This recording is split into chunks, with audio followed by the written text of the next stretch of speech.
Alright, well, I wanted to start this video and make it look like all the other nerds on YouTube and film myself in front of my own computer monitor. By the way, I do use the word nerd here as an endearing term. So don't be offended if you're a little nerdy. I think it's a fantastic compliment in life. Hi, and welcome back to our YouTube channel, Fulfill the Game of Life.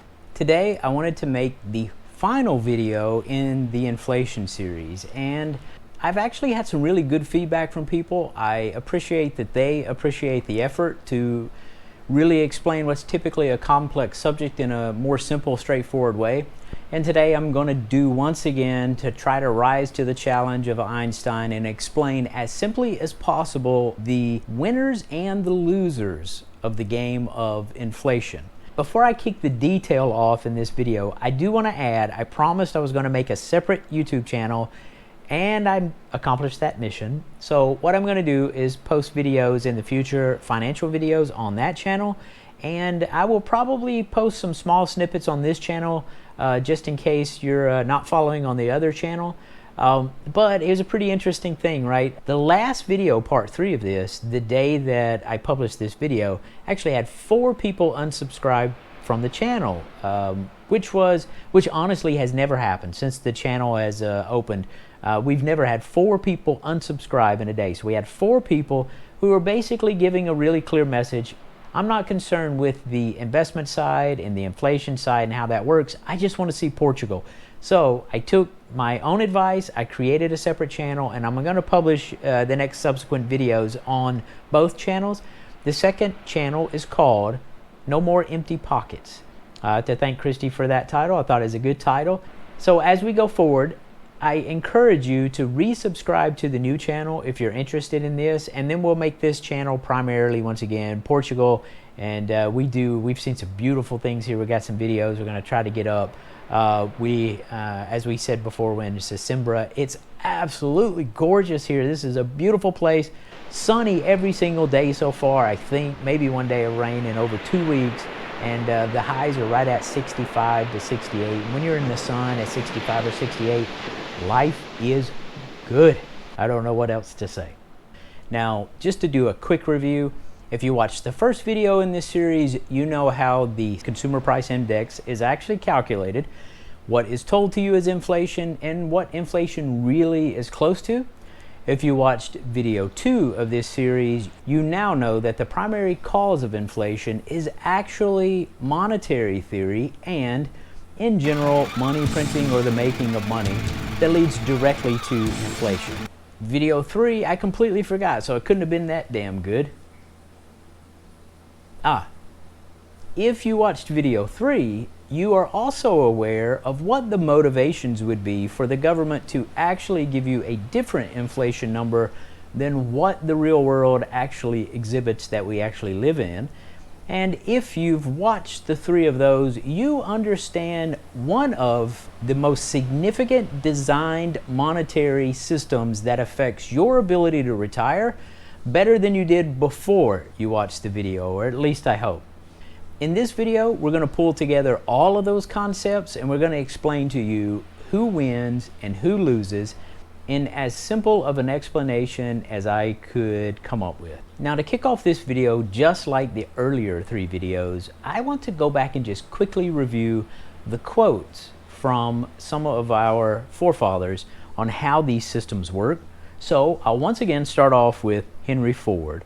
It is well that the people of the nation do not understand our banking and monetary system, for if they did, I believe that there would be revolution before tomorrow morning. And the economist John Maynard Keynes, which, by the way, I don't know if I've referenced, but he is pretty much the father of modern economics. You'll hear it called Keynesian economics. And his quotes were, as we read to you before, by a continuing process of inflation, governments can confiscate secretly and unobserved an important part of the wealth of their citizens. And my favorite quote that really opened my eyes to this process, by this means the government may secretly and unobserved confiscate the wealth of the people, and not 1 in a million man will ever detect the theft. Now, I would like to say here, that last part of the comment of 1 in a million man, I had to play with that a little bit mentally, because I've come to the conclusion I actually believe that is probably true before YouTube. The American population, let's say, is 300 million people back a few decades ago.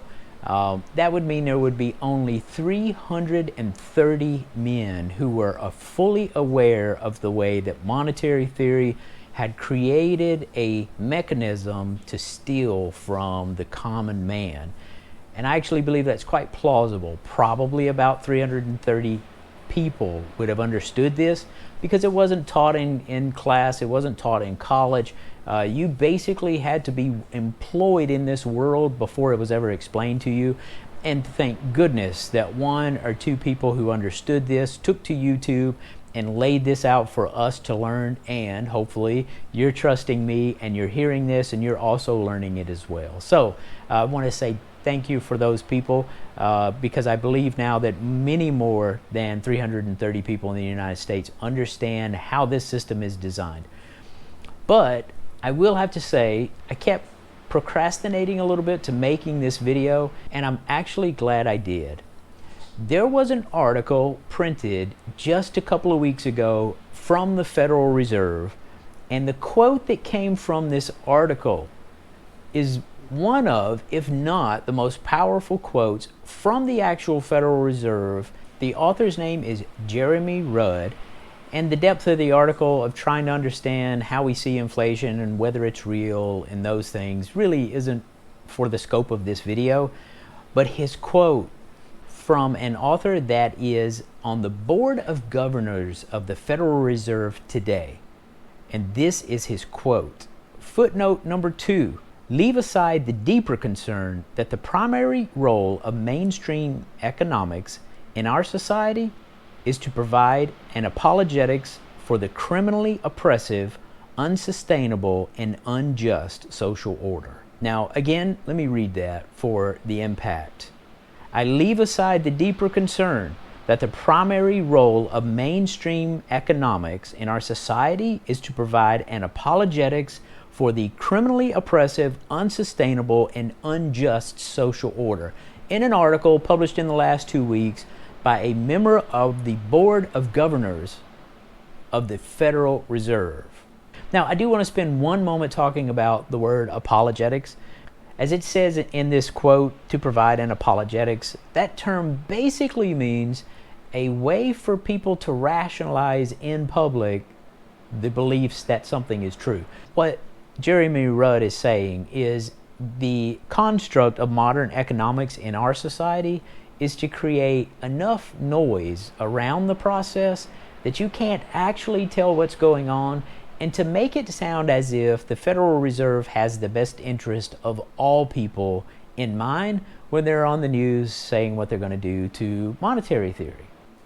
So that in itself, one comment, is enough to once again give credence to this entire view of how the monetary theory affects people. And at the end of this video, we're going to find out that it does indeed affect everyone, some positively and some negatively, and there's some mix all the way through it.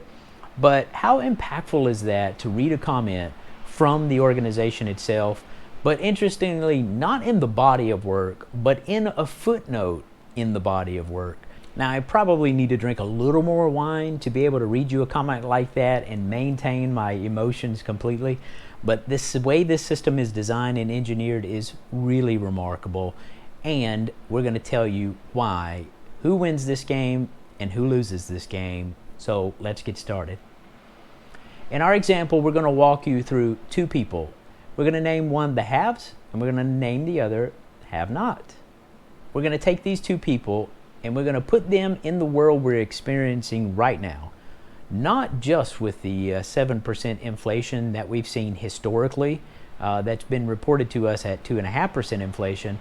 We're going to use the inflation that's going on right now, that's basically undeniable by your own eyes and your own mind, that inflation is at least 20% across the board in the United States. though the last publication from the Federal Reserve is only 6% or 6.5%, and we simply know that's not true. The graphic I showed you just in the last video, where the turkey has literally doubled in price from year over year, there is no way that what we're experiencing right now is only up 6% from the prior year. And if that doesn't cause you suspicion in itself, then you're just not watching what's going on. You watch every time that you buy groceries, you just don't quite register what the government's telling you and why. A little more getting started with the video. So what defines a have and a have-not? Well, it's pretty simple. The have-nots have no assets, and the haves have assets. Because what we're going to find is simply the winners and the losers of this game tie directly to the ones who own assets and the ones who don't own assets. When we say the haves and the have-nots, what percent of the population are we actually talking about? Let's hop on the computer here and I'll start walking you through the numbers. First of all is just a real quick look at who actually owns their house. I do believe probably the most primary indicator of a person that is a have-not is they're a renter, because the first step into the world of assets for Americans is typically buying their home. So today, 36% of the people pay rent, which means almost 4 out of every 10 people that you talk to in an average day actually pay rent and likely have little to zero assets and are truly a victim to this system. But I do have to say, probably the more interesting conversation is the stock market, because we are bombarded with information about the stock market. You hear about it on television. I used to listen to it every morning when I would drive just a short drive to work. I would hear what happened with the stock market. You hear it on the radio. You're bombarded with the stock market. So it must be important to everyone, right? Well, unfortunately not. Once again, it's a system that's basically designed to enrich the rich and has little concern with what actually happens to the have-nots. So here's the current data for the United States. As you can see here in the red chart, the bottom half of the people and how much of the stock is owned by the bottom half of the people. And you can see all the way back in 1990, it was almost 4%. So when you hear the news and they talk about the stock market, half of the United States population owned about 4% of the entire stock market back in 1990. And the economic crash in 2008, this ownership dropped below 1%. So half of the people in the entire United States, 5 out of every 10 people you met, had only 1% claim to all of the stocks in the United States. Now, the good news is that's drifting up a little bit, and someone might tell you, hey, in the last 10 years, it's gone from 1% to 2%, life's great. Well, the reality is it was twice as high just 30 years ago. So what does that tell you about the systems that are designed that run the United States? This monetary policy is the primary motivator for that. And just to understand it a little bit more, actually the top 1% of the entire population of the United States owns 31% of all of the value of the stock market, up from just 23% in 1989. So the disparity of wealth created by this system is accelerating at a significant pace. And I do want to actually read you this quote in the article. There are many reasons for the wealth gap: bad policy, globalization, technological change, etc. But one of the biggest reasons is because wealthy people hold the financial assets, and financial assets have done really well over the past few decades. And until you become the owner of assets, you are destined to work for the rest of your life. If you can force yourself into the world of buying assets, your whole world will completely change, and you will move from the exploited class to the protected class. So, in the world that we're in, 20% inflation today means the have-nots, everything around them, the food that they eat, the fuel, the cars, the electricities, the cell phone, the cable, the internet, all of that stuff, all of that yesterday cost $100, and now with 20% inflation cost $120. So the have-nots have actually seen an increase in their cost of living by 20%. Now, what about the haves? Well, they too have to experience what cost yesterday $100, now costs today $120. So both the haves and the have-nots experience the cost of daily life increasing by 20%. So what's the difference then? Sounds pretty equal. We're all paying the same amount. Well, here's where it breaks down. Now, let's take a moment to really understand a have-not. A have-not is a person who doesn't own their home. They work 50 hours per week. They come home from work. They pay for their food, their gas, their insurance, their rent, the cell phone, the cable, car payments, credit card payments, and so on, and 20% of taxes, by the way. And on the average, they carry a balance in their bank account of just a few $100s. That is their world. That is the way that their money looks to them every day, through every month, through every year. That's a have-not. So what about the haves?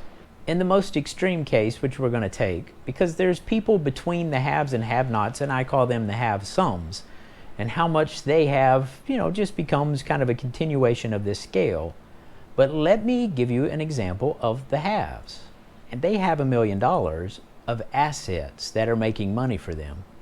And the question is, well, how much return would they expect? Well, good investors would pull in 5, 7, 10, 15% returns.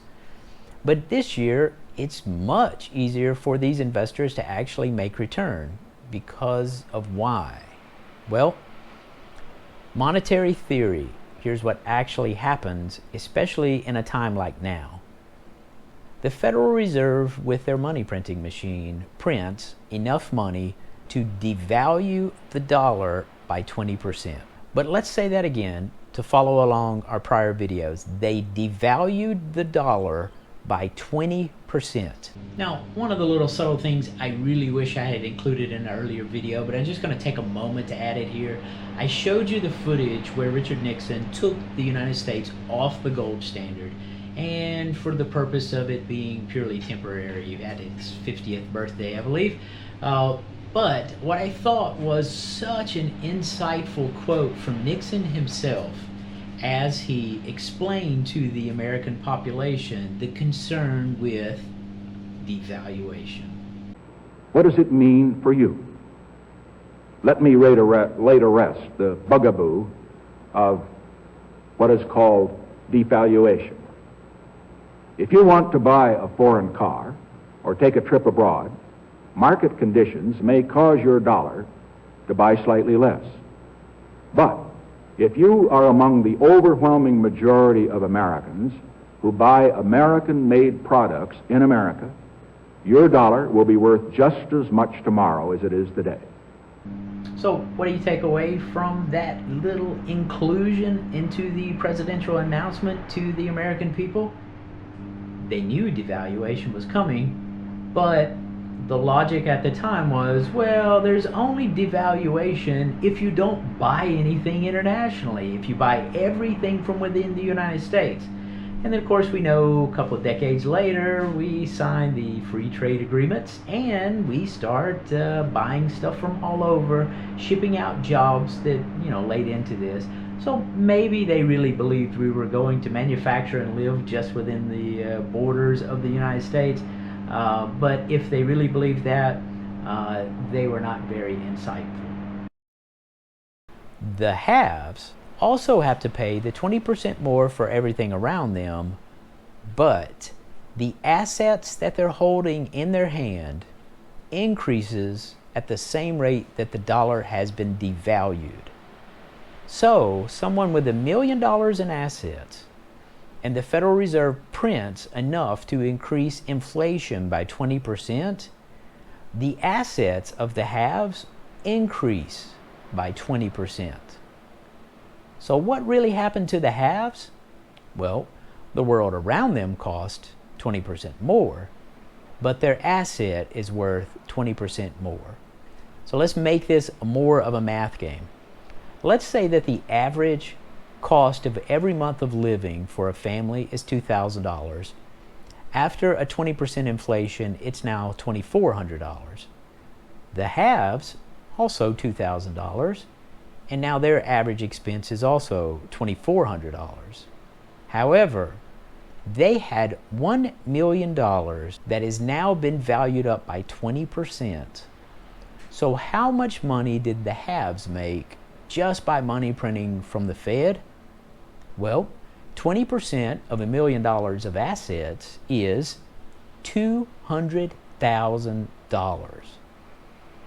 So the family of the have-nots, entire world, is 20% more expensive, and they own nothing to cancel it out.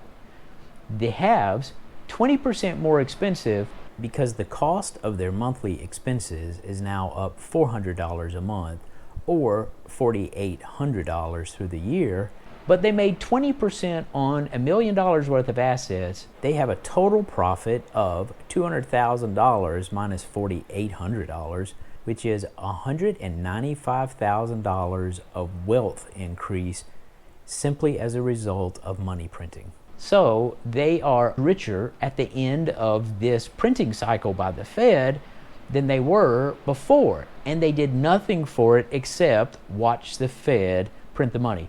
Now, let's give a little context of what's actually happening here. The Fed's stated goal is 2% inflation, which in itself, by the Keynesian economics, is theft, but the Fed's stated goal of 2% inflation is one thing. But what happens in a crisis is the Fed doesn't want the economy to crash. But I want to spend a minute explaining, when people say the economy crashed, people don't really typically understand what the word means when the economy crashes. Because to the common man who was unemployed during the pandemic, did the economy crash? Yes, they lost their job. They didn't have enough money. They're worried about food. They're worried about their rent. The government steps in and makes it actually impossible to evict people from the houses, so at least they have a place to live. But the resulting positive side of this only happens to the people who already own the assets. So, let's say that you happen to be a billionaire, and after this year, how much more are you worth, although you did nothing? Well, you're worth now $1.2 billion. You made $200 million because the Fed didn't want the economy to crash. So what people need to mentally adjust to is when the Fed takes actions to prevent the economy from crashing, what they really mean is they don't want asset values to drop. They don't want the prices of the houses to drop. They don't want the stock market to drop. They don't want the prices of other assets, any real estate or those things. They don't want that to drop. So you could actually come to the conclusion that the Feds are working solely to maintain asset value and the value of capital around the United States by taking monetary action. And when they do that, what actually happens clearly, and as the example I just walked for you, is people who don't have assets, have-nots, end up paying a 20% tax on everything around them for the rest of their life. The people who have assets also have to pay the 20% increase, but they are rewarded with a significant increase in the value of their assets. So, what you can see is, if you have assets, you are actually highly protected. You're in a protected class just by the Federal Reserve's stated mission and the way in which they take action. If you're in the have-nots, what you have is an increase in your cost of living and a decrease in your standard of living, where things around you just cost more money than you make. And next year, when you get a raise, the government is going to explain to the nation that the CPI was only 5%, so you're going to get a 5% raise you're going to end up paying 20% more for everything around you, so you got significantly poor. So this system literally, in its truest, most basic sense, always mathematically provable, taxes the poor and rewards the rich under the guise of ensuring that the economy doesn't crash. So if you go back to the quote from Jeremy Rudd, the member of the Board of Governors for the Federal Reserve, and his footnote, I leave aside the deeper concern that the primary role of mainstream economics in our society is to provide an apologetic for a criminally oppressive, unsustainable, and unjust social order. Now, one of the things that completely surprised me, because I didn't really know how it worked, and I didn't really have much motivation to know how it worked, is the tax code is significantly written, once again, for the haves and the have-nots. And let me explain why. If you're a have-not and you have no assets and you go to work every single day and you earn income, at the end of the year, you'll pay the United States government 20 to 25, potentially higher by however much money you earn, but you will pay direct taxes on the money that you've earned income. Well, once you retire, and I was a bit shocked about this, you see how things work and that they're in the favor of some and not in the favor of others. The explanation of the tax code and how it changes once you retire is remarkable. It's absolutely remarkable. What I now understand is that passive income generated from all of these assets, are taxed completely differently than earned income. Taxing retirement income sounds like this. If you earn money from investments, there's two avenues. One is short-term, which means you bought it and sold it for a profit in less than 1 year, and there's a tax that is applied to that. However, if you buy an asset and you hold it for more than 1 year, and then you sell it, the money that comes to you is indeed profit, just like you went to work. But what happens here is pretty interesting. Until, as a married couple, you have made $80,000 from your investment in 1 year, guess how much taxes you pay? 0%. Until you have cashed out enough assets to generate $80,000 in your pocket, you literally pay 0 taxes. Which means, if you're a working person, going to work, paying your bills, paying rent, the government takes 20% minimum, 25% of your income for taxes because it's earned income. But if you're in the have bucket, and you're generating money off of money and doing absolutely no work, you pay no taxes. Is that shocking? Is it surprising now that you see both monetary systems, how they're built, and how they're built to favor the people who have money, but how they're built to penalize the people who work for a living? Well, that should lead you to a very simple conclusion. The tax code is written by the rich for the rich. And until you start making decisions to get you into the rich bucket, you'll keep paying those taxes and you'll keep being the victim of monetary theory. Now look, that is a lot of information and is, once again, not a rosy picture.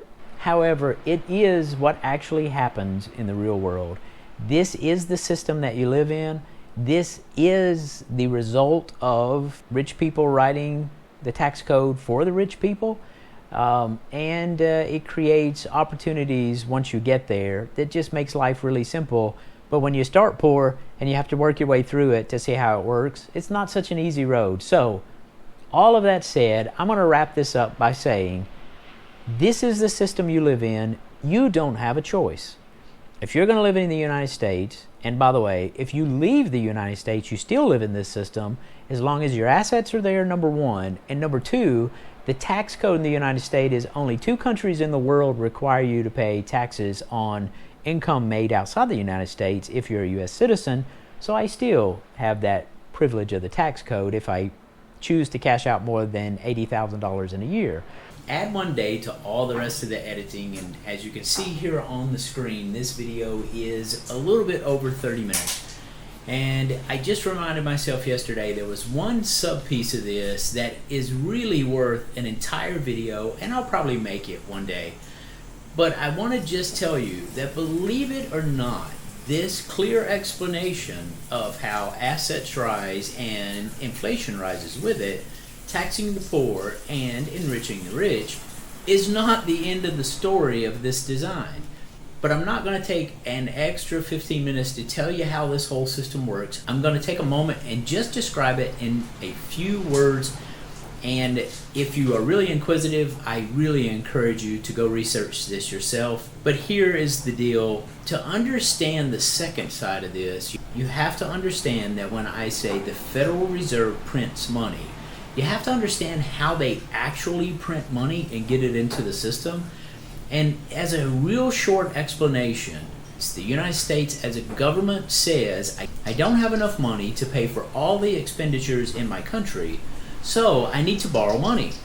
So they reach out to the Fed. The Fed says, we have money to loan you, which, by the way, is really, frankly, disturbing, because the Fed truly prints money out of thin air, just as the quotes from the prior bankers state very clearly.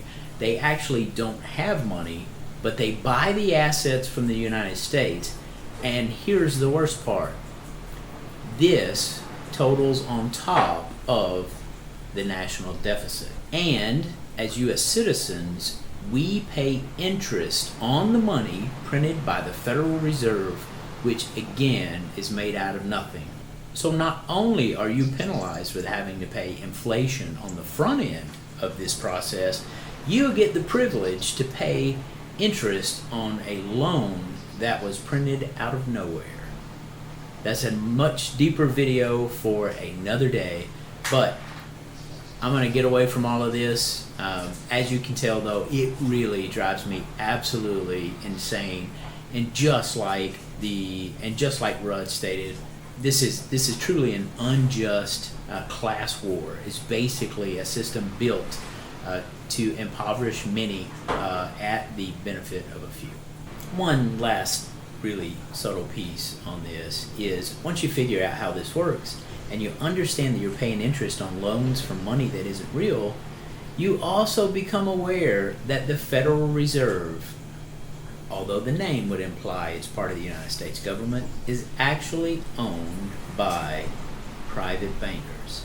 And these bankers, in their own bylaws, get a 6% return on money made from nothing from us as U.S. citizens. Now that you understand how it works, the next question is, how do we beat this? And can anybody do this? And the answer is actually yes.